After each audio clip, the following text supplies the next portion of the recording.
Plus, when I look at your background, you've done so many things that no one else has done. I'm not just talking about living in the country of Chad. I'm not talking about just going to the Ivy Leagues and going at the same time as Oliver Stone, or working on Rocky and working on Saturday Night Fever. I'm talking about the fact that you pioneered independent cinema kind of without realizing that you were doing it. When did you realize that this whole low budget thing was a good thing and not just trying to get to the big leagues? You prepared very nicely, and thank you so much. Oddly enough, the New York Times called this morning about blood-sucking freaks. Sure. You know that movie? The Joel Reed, who made it. It's the only movie that we've ever been involved with that we would probably not distribute or have anything to do with. We actually put money into it. It's fascinating why that. At any rate, you've done good research, and thank you. I think the key was I had been brainwashed by the French cahiers du cinéma, the guys like Jean-Luc Godard and Chabrol, who created the concept of auteur filmmaking. And I read French, so I was able, there were a lot of those magazines at the Yale Film Society office. And my roommate freshman year ran that film society. So I kind of, over the 5 years of my college time, which included Chad, a big influence, naked people and slaughtering animals right in front of me, right, which they don't do in the Upper East Side in Manhattan. At any rate, I bought into that, the idea of being the author of the movie and being in total control of the movie. And I got knocked out by movies that the Film Society showed, like Chaplin and Keaton and Renoir and Fritz Lang and Leni Riefenstahl and all these auteur filmmakers, and Stan Brakhage, the greatest visual artist of my lifetime, in my opinion. And that pushed me toward the underground. And then one night in my senior year at Yale, I had a choice of a job in Los Angeles on a big-time movie with Barbra Streisand, The Owl and the Pussycat, I believe. And then I had another job offer in New York with a crappy little company called Canon. And I took acid one night at my mother's home. I was alone. And I decided I would take the job in New York with the crappy little company and try to,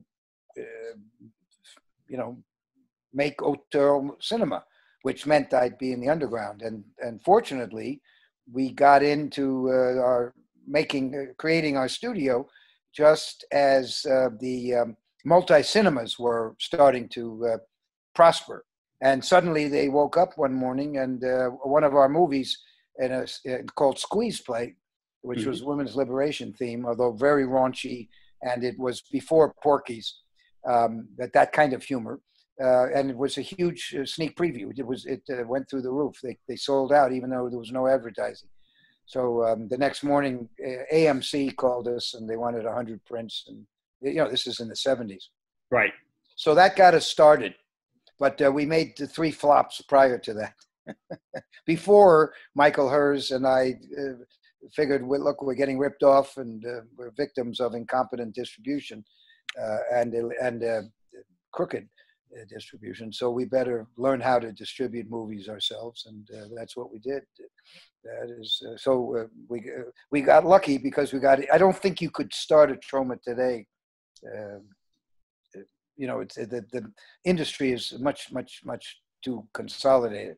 It was much more open back in the late 60s and early 70s. And, you could get people on the phone too. Well, I interviewed Franklin J. Schaffner after he had directed Planet of the Apes because I saw that he was a really good director. And, I had no trouble. I was just a nerdy little kid. And he got right on the phone, no problem. And today I couldn't get to anybody. And I've been doing this for 50 years. And as you mentioned, I've sort of become important, but nobody takes my call. I think a lot more people would take your call than you're giving yourself credit for. And we were connected through the recent appearance that you did with Jim Bob. When did you start to notice that people like Jim Bob were mainstream as opposed to being niche? Now, I asked a similar question to you per se, but now it comes to the point where you can earn a living in film if you have 100,000 or 200,000 loyal fans. Well, I don't know if that's true. I don't know if that's necessarily true, Darren, but I think if you are young and you want to travel the road not taken, I think you can do it. And I have some young friends who have been doing it, who they make very, very micro budget movies. They sell them at the conventions or wherever they can off their own websites, but they're making movies for $5,000 or $10,000. And mine are 500,000. And because I prefer to have a lot of people and costumes and stunts and people right. fire and head crushings and all that kind of, there's a certain amount of, I don't know, production value. Production, yeah. So I can't make those micro, but I have friends who have been doing it, and they make one movie, and they have to have maybe their work as a bartender, but maybe after 6 movies, their full-time job becomes a part-time job, and the movie making becomes the full-time job because they've got a library of 6 or 12 little movies and enough demand by fans, like you say. They can accumulate 100,000 fans. But I can tell you, we have we probably have a community of 1 million at least. And my own social has probably 500,000 if you add it all up. Right. Troma, so there's probably 1 million to 2 million fans a month who are somehow looking at our social and what we're doing at Troma. And but we're running on. I don't think we're running on fumes, but we're running on the memory of fumes. It's a credit to Michael Hers, my partner of 47 years, actually 50 years, because we became partners before we started Troma. And he has kept the ship afloat and has somehow managed to keep us solvent with these crazy movies that 20 years later people like Deadpool are kind of remaking. Right. I don't mean remaking, but being inspired by. A lot of the mainstream directors who are now in their 40s are major Troma fans. So of course, James Gunn, Eli Roth, the guys who did Deadpool, the guy who's going to direct, who he's already written it, but he's going to direct this gargantuan budget reimagining or reboot of the Toxic Avenger. He's terrific. I guess he's in his mid-40s maximum, but he loves Troma. And Legendary Pictures, who do movies. They did the recent Godzilla meets Kong, I think. They're big time. And he's obsessed with Troma, and he'll do a great job. So in that respect, I think, to some extent, we've had some luck. If you stick around, as Woody Allen says, success is 88% of just showing up. Right. My wife bought his latest book for me, and I'm going to read it. I don't, believe in the First Amendment. An interview that I did a couple of days ago with a big UK singer-songwriter, he mentioned that he bought the book and he really liked it. So I think you're going to start seeing more people come out of the woodwork admitting that they loved Woody Allen. And oh my God, it's insane. He's the greatest. He and Scorsese and one or two others, they're the directors of our mainstream lifetime. Stan Brakhage is still the greatest, but nobody never heard of him. I'm glad you know him. We brought him to Yale in 1966 or 65, somewhere in that zone. And they showed The Art of Vision, 4.5-hour compilation of his, this is in the 60s. And he was great. I thought he was terrific. I interviewed him. I was trying to get onto the Yale radio station, and I interviewed Brakhage. I asked him one question, and he spoke for an hour. And I think that's one of the main reasons I got kicked off the radio station, because they wanted the Supremes, and they didn't want anything you had to think about. It happens. I also interviewed Lillian Gish, and who starred, of course, in D.W. Griffith movies, and Montgomery Clift. Yeah, good character actor. Major guy. Well, he was actually a big star, and was in the last movie with Marilyn Monroe and Clark Gable, directed by John Huston. The name I can never remember, but it's a great one. And I took a lot of acid in the '60s, as you know. So the thing is, Brackage was terrific. Anyway, I digress.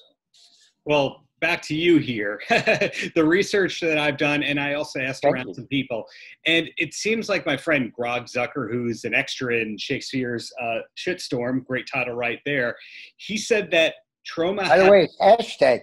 Hashtag is a very important part of the title. Probably a stupid idea, but it's hashtag Shakespeare's Shitstorm, because one of the themes, Darren, is the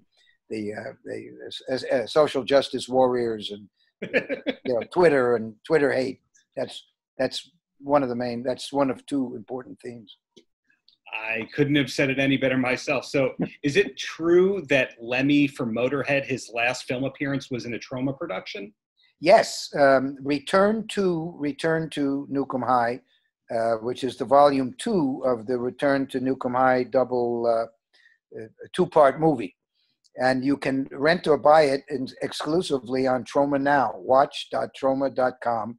And Lemmy plays the President of the United States. He plays it in volume 1 and volume 2. And he also, I met him slightly before, maybe in the early 90s. And he was nice enough to be in, he's been in about 10 of our movies. Romeo and Juliet was the first one. And, he tended to take a lot of drugs and was usually inebriated. And we gave him the part which had the most dialogue of Romeo and Juliet. But now, by the time we got to the later movies like Return to Newcomb High and Return to Newcomb High, we would use subtitles for Lemmy. But what a very nice man, the best. He was, not to mention a musical genius, but sweet guy, awfully nice guy. Absolutely. And his son, I met his son, totally, absolutely comme il faut, really nice. Multilingual guy there, Lloyd. Yeah, I'm very bourgeois. I'm considering, blood-sucking freaks. You can't have any more bourgeois guy than I. Right. So the only mistake is, lots of mistakes, but I wish I had learned Spanish instead of French.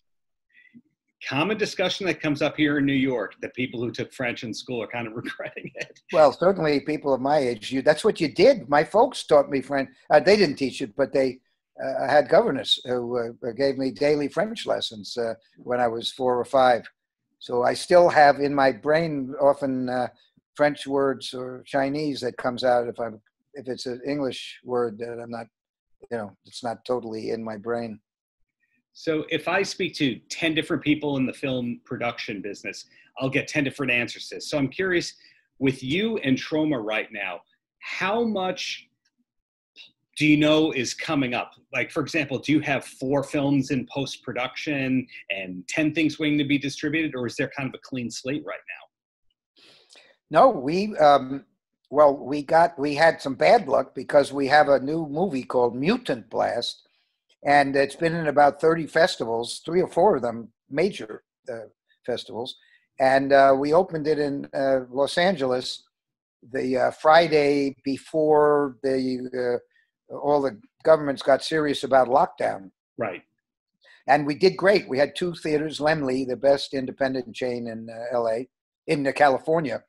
And we were doing great. But unfortunately, the director the movie was made in Portugal. I did not direct it. Fernando Ale, who directed Banana Motherfucker, which is a hilarious movie on Troma Now. Yes. And so he had an idea for a Troma movie, and we gave him some money. He had worked for us also, and we gave him some money, and he made a wonderful movie, which was doing fine. We had it booked into New York theater, A1 theater, and we had to pull it, of course. But it's available exclusively on Troma now for rent or purchase. Watch.troma.com. And when this is all over, we'll. And then we have Mercedes, the Muse, that's her name. She has directed a couple of movies on Troma now, and she was in the middle of directing Divide and Conquer, which was a very personal but entertaining feminist movie. And Heidi Moore is at the end of her post-production. She's just finishing up sound editing on Kill, Dolly, Kill, which is the second movie following her Dolly Deadly movie, which is also available on Troma now. And of course, the hashtag Shakespeare Shitstorm, we applied to a number of festivals, but we have it, the COVID obviously has shut down a lot. Right. So.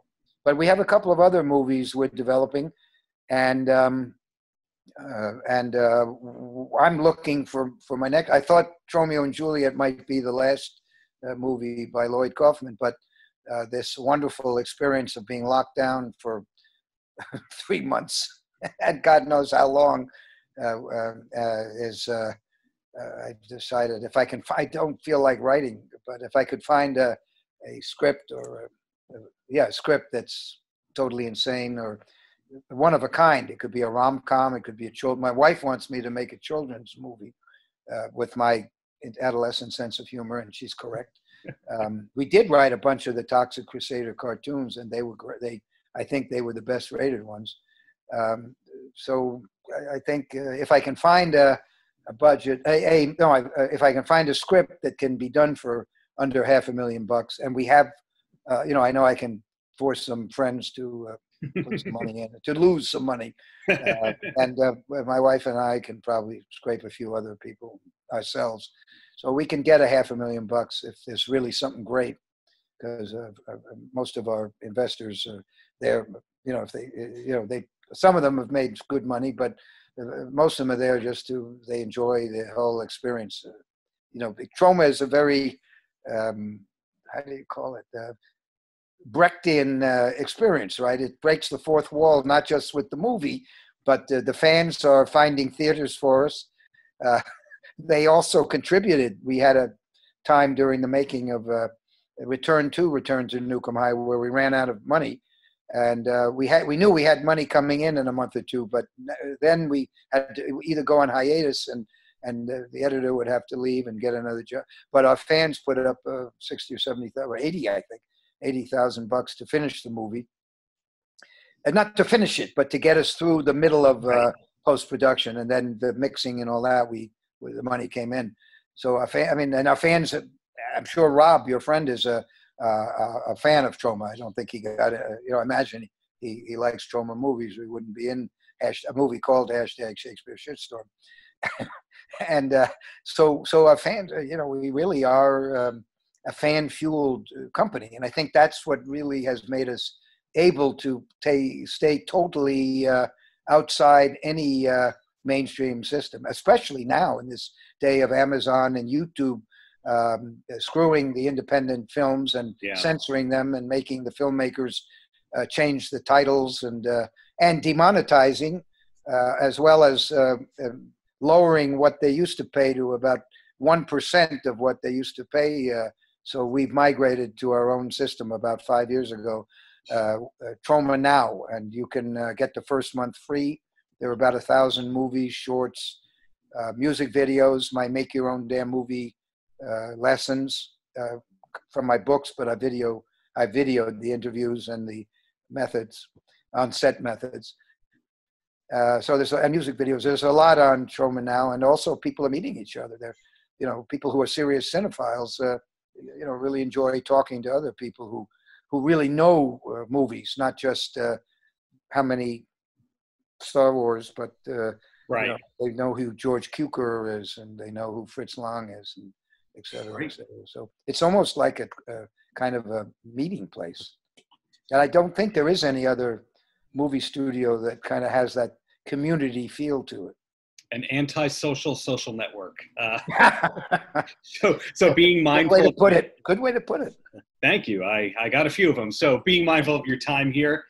Any last words for the kids, Lloyd? Well, I would say anybody who wants to be, well, first of all, read my books. Okay. There's 7 of them, and they all are film related. They make your own damn movie, direct your own damn movie, sell your own damn movie is the best one, because everybody wants to figure out how to sell their movies nowadays, and produce your own damn movie. And then my memoir, which is called All I Need to Know About Filmmaking. Well, anyway, there's 7 books. 7 books. So, and they all concern movies. So that would be a good idea. And then I think the big decision is, do I want the red carpet and the hookers and drugs and $200,000 designer dresses that the media suggests is the proper goal in life, and the Rolls Royces and all the bullshit that you see on ET, Entertainment Tonight, and at the Oscars? Do they want that? And the phony political correctness, usually 20 years too late, like Oscars So White. Do they want that kind of stuff, or do they want to be real artists? And in that case, they may want to, they can make small movies and have a day job and kind of do what I suggested. Of course, they should make that decision. And then the other thing would be, art is very mercurial. It's hard to define it. There are people, the French, I've read an article in French where they claim that Michael Bay is an auteur director. And perhaps he is in the fullness of time. He might be appreciated more than he is. So, the point is, to thine own self be true. That might be the way to say it, to save time, which is a maxim, as you know, Darren, created by one William Shakespeare, who wrote that best-selling book, 101 Money-Making Screenplay Ideas, otherwise known as Hamlet. And that one came before hashtag Shakespeare shitstorm.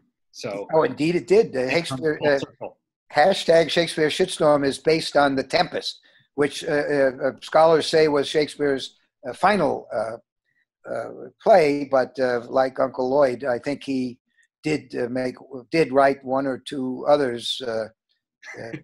There's question as to whether they were his or somebody else's, but my guess is he didn't want to give up. He didn't want to drop his pen. Right. I don't want to drop my pants. Or pen. Either way, Lloyd, thank you so much for your time. You really gave me so much to work with. Thank you so much. I hope I get to meet you. You're a good guy. I enjoy it. You're too kind. Well, when this blows over, we'll visit you in New York. How's that? Well, and meet me at the beach, perhaps. Hey, you want to come out to Long Beach? We will host you and your wife anytime. Let's do it. When you're in New York, come and visit the Troma building. We have a lot of nice, not a lot, we have a group of very young movie fan, everybody who works there are movie nuts, and they love cinema, and that's cool. Their passion. So you'll have a good time.